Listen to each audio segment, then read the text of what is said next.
Lê Văn Thịnh là người đầu tiên đỗ thủ khoa của nền khoa cử Việt Nam.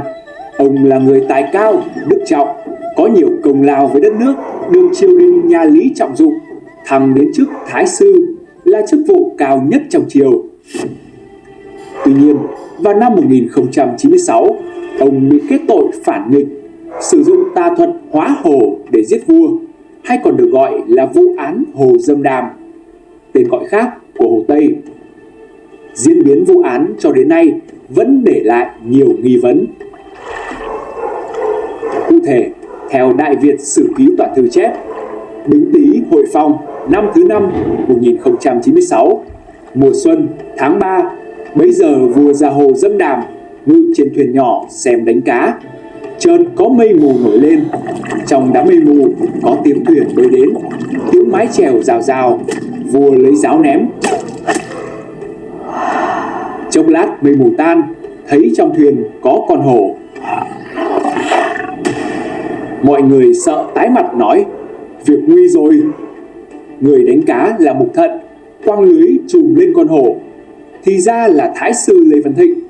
Vua nghĩ là đại thần, không nỡ giết, đầy lên trại đầu Thao Giang Phú Thọ, thưởng cho Mục Thận quan chức và tiền của, lại cho đất Tây Hồ làm thực ấp. Trước đấy Lê Văn Thịnh có gia nô là người nước Đại Lý, có phép thuật kỳ lạ, cho nên mượn thuật ấy toàn mưu chuyện thí nghịch. Hay như trong Khâm định Việt Sử Thông Giám Cương Mục do Quốc Sử Quán Triều Nguyễn biên soạn, ghi lại rằng: trước kia Văn Thịnh có một tên gia nô người nước Đại Lý, tên này có phép thuật lạ. Nhân thế Văn Thịnh manh lòng toan sự kia khác. Bấy giờ vua trời hồ Dâm Đàm, đi chiếc thuyền con xem đánh cá, bỗng nhiên nổi đám sương mù, có chiếc thuyền từ đám sương mù ấy vụt tới, sát đến thuyền ngự. Nhà vua cầm giáo lao theo, thì đám sương mù tan đi, trong thuyền hiện ra một con hổ. Với những nguồn tài liệu lịch sử, chi tiết hóa hổ được cho là điểm bí ẩn nhất trong vụ án. Để lý giải cho vấn đề này, giáo sư nhà nghiên cứu Hoàng Xuân Hãn trong cuốn Lý Thường Kiệt, Lịch sử ngoại giao và tôn giáo triều Lý cho rằng, với tâm thần hay bị xúc cảm của vua Lý, khi thấy trời tối mà mình còn ở trên mặt nước, thì vua đâm ra hoảng hốt. Có lẽ Văn Thịnh cũng vì thấy trời tối mà vội vã sai chèo thuyền gấp tới để hộ vua về. Ngồi trong thuyền bị trung chiềng không vững, Văn Thịnh phải ngồi khom mình, tay chống vào thuyền cho vững, hình dáng trông như con hổ. Một mặt khác, có lẽ Văn Thịnh cũng tin vào các thuật và có tiếng sẵn là đã học được phép hóa hổ, cho nên kẻ trông thấy hình con hổ trong thuyền lại càng nghi cho y muốn hại vua. Còn tiến sĩ sử học Đinh Công Vĩ nhận định trong sách Bên lề chính sử rằng Lê Văn Thịnh đi đứng bệ vệ, dám vẻ mạnh mẽ giống hổ, và còn mang tiếng đồn đại đã học những thuật kỳ lạ. Trong bối cảnh triều đại nhà Lý xuất hiện nhiều những sự kiện truyền thuyết về hổ, câu chuyện về ông dần được lưu truyền như một mẫu chuyện dân gian. Hồ Tây, hiện trường diễn ra vụ án, vốn có sẵn những điều kiện thuận lợi để dàn dựng kịch bản nhằm hại Lê Văn Thịnh. Đó là cái nền để người ta thêm thắt nhiều chi tiết ly kỳ, cố lừa bịp dư luận, cố làm cho mọi người tin là thật. Bởi hồ này thường bị sương mù bao phủ, rất dễ làm cho các vua Lý phải hoảng hốt, tâm thần bất định mà nhìn người hóa hổ. Từ trong dân gian cũng như trong sử sách, đời Lý đã có không ít những truyền thuyết, sự kiện gắn với hổ, như chuyện Lý Thần Tông hóa hổ phải nhờ Nguyễn Minh Không chữa cho mới khỏi. Hay như trong sách Đại Việt Sử Ký Toàn Thư ghi đời Lý Cao Tông, có một vị sư người Tây Vực, Tây Bắc Ấn Độ, tới Thăng Long, xưng là biết phép phục hổ. Nếu đặt Lê Văn Thịnh trong môi trường Hồ Tây, nơi sẵn có nhiều tình tiết vô tình nhưng lại rất phù hợp với vụ án, hẳn sẽ là cơ sở thuận lợi cho những ai muốn hại ông dàn dựng vu khống. Như vậy, các nhà nghiên cứu sử học đều bác bỏ chi tiết hóa hổ trong vụ án Lê Văn Thịnh một cách khoa học và hướng đến khả năng thái sư chỉ là nạn nhân của một âm mưu chính trị nào đó nhằm loại bỏ ảnh hưởng của ông trong triều đình đương thời. Trong phim tài liệu về thái sư Lê Văn Thịnh của đạo diễn nghệ sĩ nhân dân Trần Cẩm, giáo sư sử học Lê Văn Lan chia sẻ: Lê Văn Thịnh nếu mà đúng tội mà hóa hổ để hại vua đấy, thì chắc chắn không những là tử hình mà còn tru di tam tộc.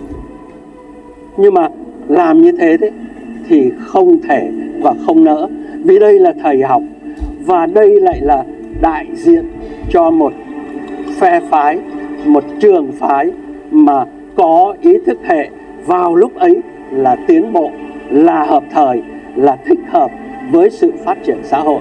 Do đó thì phải nhân nhượng phía bên này, cốt làm sao đấy bảo toàn là tối thiểu cái tính mạng cho cái người trụ cột nho gia nho học là Lê Văn Thịnh như thế.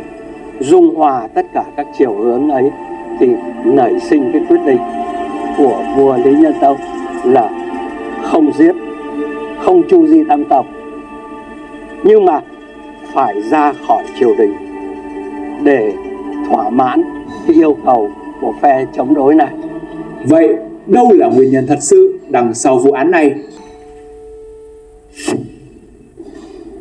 Năm 1075, Thái sư Lê Văn Thịnh là người đỗ đầu trong kỳ thi Minh Kinh Bác học, nho học đầu tiên của Việt Nam.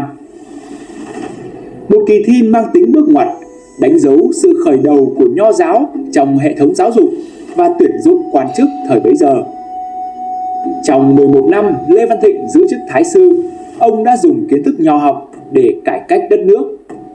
Tiến sĩ Nguyễn Văn Sơn, Chủ tịch Hội Sử học Hà Nội, chia sẻ trong phim tài liệu về Thái sư Lê Văn Thịnh rằng: ở cương vị này, ông đã cùng với triều đình củng cố chính quyền trung ương tập quyền, phân loại hệ thống chùa chiền, đánh thuế đối với những người có thu nhập cao, và tầng lớp quý tộc cũng như tầng lớp quan lại, rồi các chùa chiền lớn để tăng cái dân số quốc gia, kiện toàn cái bộ máy hành chính. Và chính từ những vấn đề này nên có nhiều kẻ đã ghen ghét ông, đố kỵ về ông và đã bố trí thành một cái vụ án Hồ Dâm Đảng quan liệt để kết thúc sự nghiệp của một người đầy tài năng, đầy tâm huyết với vương triều Lý. Triều đại nhà Lý là thời kỳ mà Phật giáo phát triển hưng thịnh, đóng vai trò quan trọng trong việc xây dựng đất nước. Vua Lý Nhân Tông là vị vua trẻ, được nuôi dạy trong môi trường ảnh hưởng Phật giáo sâu sắc. Tầng lớp tăng lữ thời kỳ này không chỉ là những người hành đạo mà còn tham gia vào các hoạt động chính trị trong vương triều. Sử gia Lê Văn Hưu thời Trần chép rằng: xây tường cao ngất, tạc cột chùa bằng đá, làm chùa thờ Phật lộng lẫy hơn cả cung điện của vua, để thấy Phật giáo chi phối đời sống người dân lúc bấy giờ nhiều như thế nào. Vì thế, những cải cách tiến bộ theo tinh thần nho giáo của Lê Văn Thịnh khó tránh khỏi sự chống đối ganh ghét. Đặt vào bối cảnh Phật giáo đang trong thời kỳ hưng thịnh, một số nhà sử học đưa ra giả thuyết rằng vụ án hóa hổ giết vua có thể xuất phát từ xung đột ý thức hệ giữa Phật giáo và nho giáo, mà đứng đầu là Thái sư Lê Văn Thịnh. Theo tiến sĩ sử học Đinh Công Vĩ đánh giá, nội tình triều Lý lúc đó đang tồn tại mâu thuẫn không thể dung hòa giữa phái Phật giáo có giới tu hành đông đảo và phái nho học tân tiến, có thực tài nhưng còn ít ỏi do Lê Văn Thịnh cầm đầu. Vua Lý Nhân Tông và Thái hậu Ỷ Lan là những người cực kỳ sùng đạo. Trong giai đoạn Lê Văn Thịnh làm thái sư, cả vua và thái hậu đã cho xây dựng nhiều chùa tháp tốn kém. Đặc biệt, năm 1088, vua Nhân Tông còn phong nhà sư Khô Đầu làm quốc sư, đứng trên điện xét xử các công việc triều đình. Điều này cho thấy vai trò của Phật giáo không chỉ giới hạn trong lĩnh vực tôn giáo mà còn ảnh hưởng sâu rộng tới chính trị và quyền lực trong triều đình. Với một nhà nho nắm chức thái sư như Lê Văn Thịnh, hẳn ông khó mà tán thành sự thao túng của phe Phật giáo, nhất là việc đưa người của Phật giáo vào triều đình, chia sẻ quyền lực với mình. Đó là nguồn gốc của mâu thuẫn. Vua Lý Nhân Tông nhận ra sự đối đầu giữa hai hệ tư tưởng nên đã dựng ra vụ án hóa hổ nhằm loại bỏ Lê Văn Thịnh. Trong phim tài liệu về Thái sư Lê Văn Thịnh, giáo sư sử học Lê Văn Lan chia sẻ: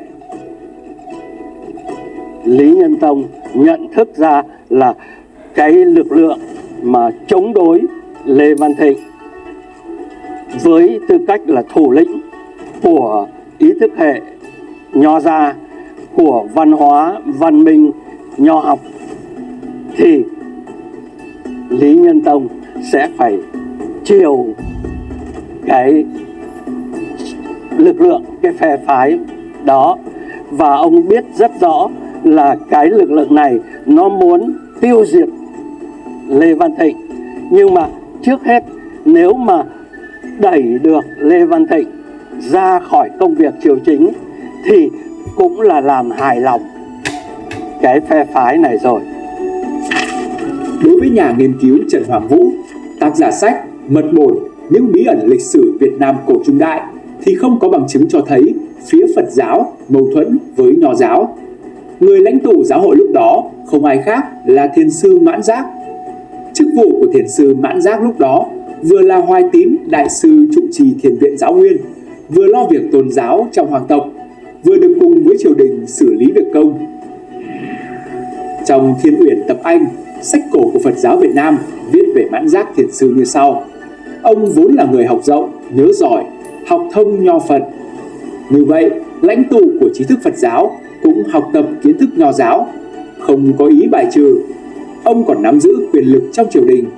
Thật khó để tin vào giả thuyết về một cuộc đối đầu căng thẳng giữa nho giáo và Phật giáo dưới triều đại Lý Nhân Tông. Nếu nguyên nhân không phải là do xung đột tôn giáo, vậy còn lý do nào khác khiến Lê Văn Thịnh phải rời khỏi triều đình?